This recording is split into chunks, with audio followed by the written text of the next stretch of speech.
One more time. Thank you, Vinny. Good day time, my fuzzyites, and welcome to a quick review of GoldenEye 007. As I always do with these quick reviews, I rank them 1 to 5. 1, 0 being that whatever it was going for just did not hit, it was terrible, really needed improvement. 3 being that it just barely did it, it was basic, just, it's just, if you thought it was something, that's exactly what you got. Nothing more, nothing less. Not bad, not good. And 5 being that it blew it out of the water. I wonder what happened if you would say... If I wouldn't say you weren't muted. If you didn't say I wasn't muted, I probably would have gone through the whole thing. Thank you. But starting as I always do with the story. So you play James Bond 007, who is a spy for the English? For the British embassy or whatever. You go around, you do spy stuff, stop terrorist threats on the maximum level. Which starts out you just trying to save your one co-worker, 006, and stop a threat. Turns into that 006 is a traitor trying to launch a GoldenEye satellite weapon that could destroy the world. And in the end, you do happen to stop it and him through a lot of missions and whatnot. So overall, for the story, I'm gonna give it a 4. It was fun. The story's not the main part of it, but there was a... you know what? Let's give it a 5. There's a lot of briefings beforehand in the missions that give you a good idea of what's going on. Not the best idea, but I'll talk about that in game mechanics. So you get a real feel for what you're doing in the mission. And just why you're doing it. It's a lot of fun. It's good. It gives a lot to get you going and really sets up the stage if I paid attention to it. So 5 out of 5 for the story because it really did a good job of putting all the information out there and why you should care. And it took a lot of good turns. You go to a lot of different good places, meet some new people, and just had good fun for a story. Next up is the... Do I do character? Yeah, characters. So, characters, you have James Bond, the suave womanizer, woman lover, agent, who is good at what he does, gets in, gets out, gets done. You have, in the briefings at least, Q, who is your gadgets guy, I believe. He updates you on what gadgets you may need, what's going on technologically, and whatnot. You also have M, who I think is your main person in charge of you. She... I don't know if it's a she in this. I know it's a she in some of the movies. But they are in charge of giving you good briefings on what's going on, where you're going, and why, and what you can expect there. And then you have Moneybags, who I think has a thing for you, or maybe you're together and she gets jealous. It's weird. So, she usually just says something about, oh, this girl you're going for, or some innuendo or sly jab at James Bond, which gives... Again, I have not watched the movie, so I don't know really if what real importance she has to it. But she's there. She's interesting. Really not liking James going after other girls, which, yeah, if you're in a relationship, you shouldn't go after other people. You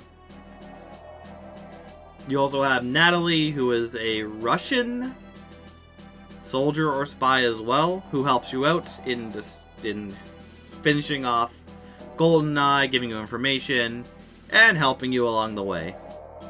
And then there are other characters like 006, who is kind of your generic, I'm good, haha, now I've turned evil, type of scenario, as well as the other villains, like a Russian commander, and I think another commander, who are just somewhat interesting. I don't know, but it's mostly Q, M, and Moneybags I give a lot more attention to because they do debrief you during every mission. So overall for characters, I'm going to say it's a 4 because the stuff with Q, Moneybags, and M are really interesting and good. I like the relationship with Natalia and James. I think they worked well enough off each other. But, you know, bad guy is going to be bad guy, and other bad guys are going to be other bad guys too. So, overall, 4. Yeah. And then we're going to scenery or locations, whatever it has to be. And there are, what? 1, 2, 3, 4, 5, 10, 15, like 20 or so missions. And all of them are almost completely unique to each other. They are all completely unique to each other. Besides 1 or 2 having the same location completely, but they're all new, they're all different, they all look different, they have different textures, ways to go around. It feels like you're in these different locations as you go through.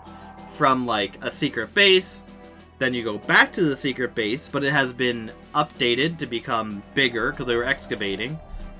You go to a ship at one point, you're inside of a building, you go through streets, a jungle.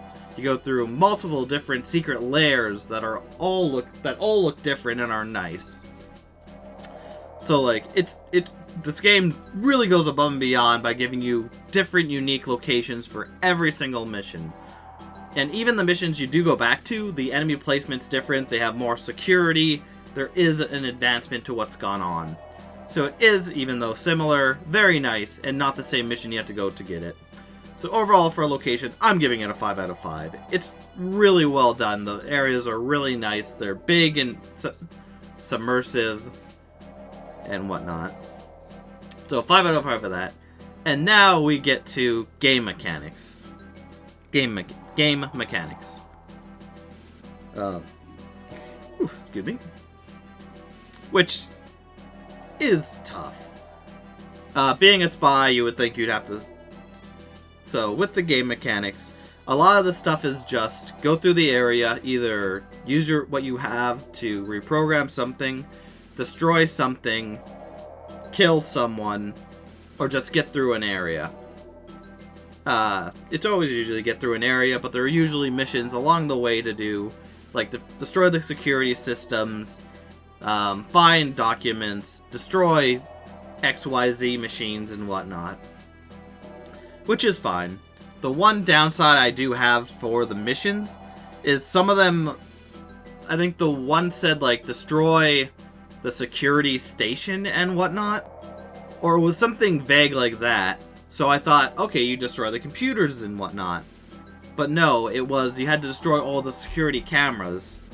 And in another mission after that, it literally said, hey, destroy all the security cameras. So it's not like they were just being like, oh, I don't know what to call this. We'll call it this. They knew what it was. It was just destroy the security cameras. But they just named it differently and oddly so you didn't understand. And there are other missions where it's like, hey, yeah, you have to do this. But some briefings tell you, like, yeah, just so you know, you have this disc. You just get it, pull it out, put it in the thing, you're fine. And others don't.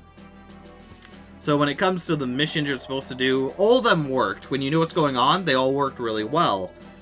But they weren't, all of them were not very like, hey, just so you know, this is what's going on.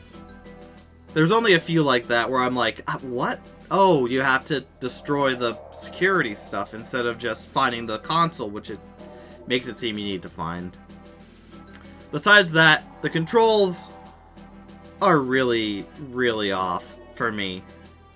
This, of course, GoldenEye 007 is an old game. One of the first FPSs on the N64, which didn't have the dual, whatever it is, the dual things that we do now. So, of course, they couldn't really do much with it.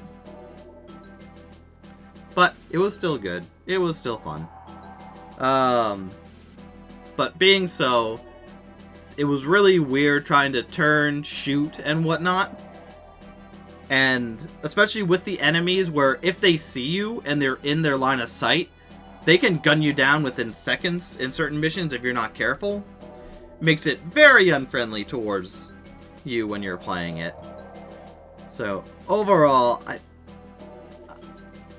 and like, you could be at the other side of the room and they can shoot you. There's no reticle or whatever it is, the target thing on the screen as they do nowadays.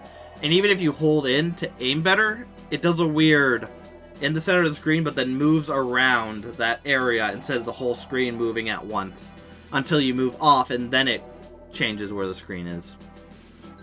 So it's just odd. The controls, I got through the game. I'm glad I got through the game.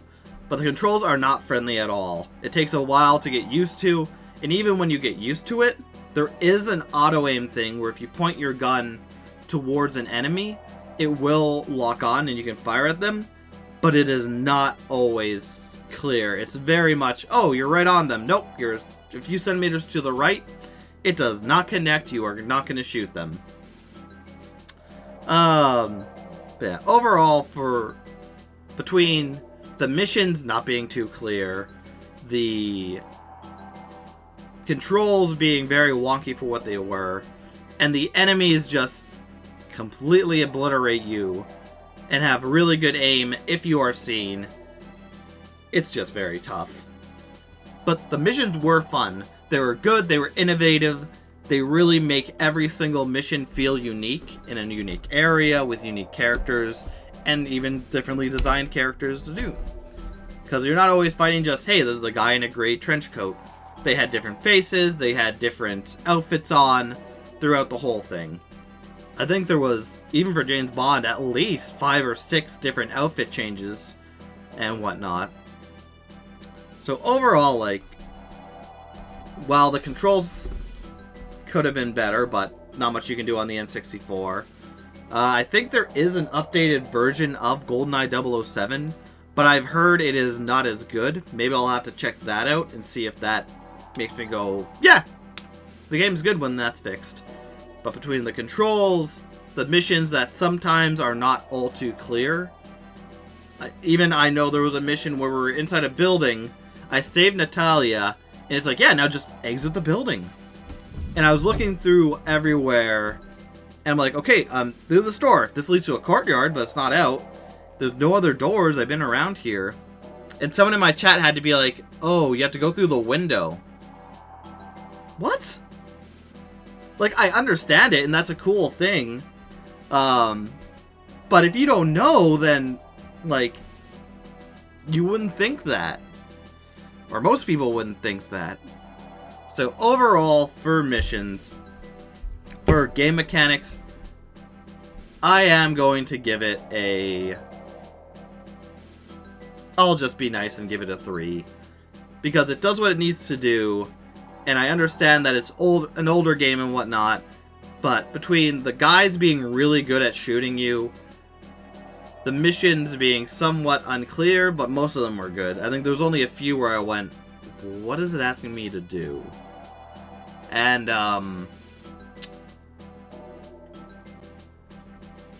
the controls being wonky. I'm just gonna give it a 3. Because, like, again, this is one of the first FPSs. It's on the N64, so there's not really much you can do control-wise that would make it feel better. But I got through it. It works. It's a really good game. I understand the nostalgia behind it, and I understand why people are really like, yeah, this is a great game. One of the best FPS shooters in the world. I don't deny that they think that. I don't deny that that's even a thing, that it is one of the FPSs. There's so much heart and soul that went into this game, GoldenEye 007, that, like, even playing it, I'm like, I don't like the controls, but I do like the playing style. I do like the new areas. I want to keep going. And it kept me going because even though the controls were not good, the gameplay itself, the scenery, the location, the characters were interesting enough to make me go like, yeah, I want to keep going. And that's one hell of a thing to do if you're playing, or if you're making a game, to keep people interested in coming back. But going back over it, overall, the story was very nice, 5 out of 5, because you had the story, going to different locations, trying to stop the machine, trying to do things, and then going into the GoldenEye thing. It really did a good serving of who the characters were, where they were going. And I like the touches with M and Q and Moneybags talking to you, giving you a little more information. With the characters, M, Q, Moneybags, definitely really well done in how they speak. You could feel their kind of what they did just in lettering and whatnot, because it was just briefings. But it was really well done. I understood what they wanted to say, and they had their own little personality to it, which is nice and interesting. Adds to the flavor of it. James Bond is your suave spy. You know what he's like. He's suave. He knows he can do whatever he... or doesn't know he can do whatever he wants. But he's really good at what he does, and he knows it. Yeah, so 4 out of 5 for the characters. Because a lot of the villains were kind of just... okay.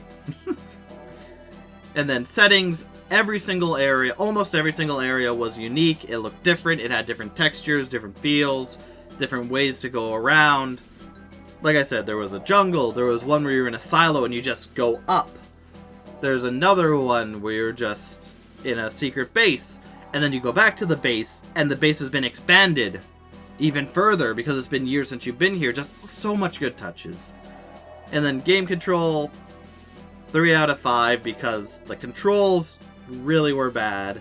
Even though I understand this is an old game, it's not going to be perfection as it is now. They were trying to get used to it, and the N64 did not have multiple joysticks as every controller has now for FPS shooters.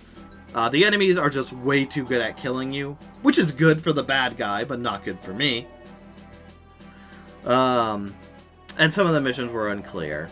So 3 out of 5 because it wasn't bad. But overall, I'm just going to say, like, the game, I understand. Again, I understand why people say this is a fantastic game.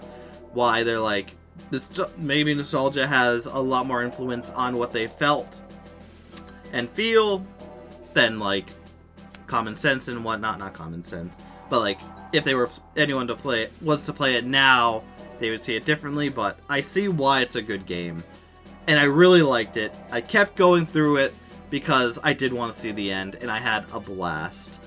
But yeah, so this is me beating all the levels I got through Secret Agent mode. There is still the 00 Agent mode that difficulty I could go through and then have the final mission. If I get a big enough outcry, I will return for that if people really, really want it. But for now, I am going to leave this right here. So, thank you, my fuzzies, for watching, and I'll see you next anytime. Take care.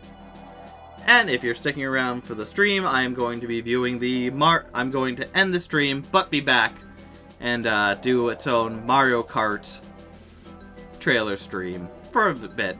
So I'll be right back for that. So thank you, and have a good anytime. Take care.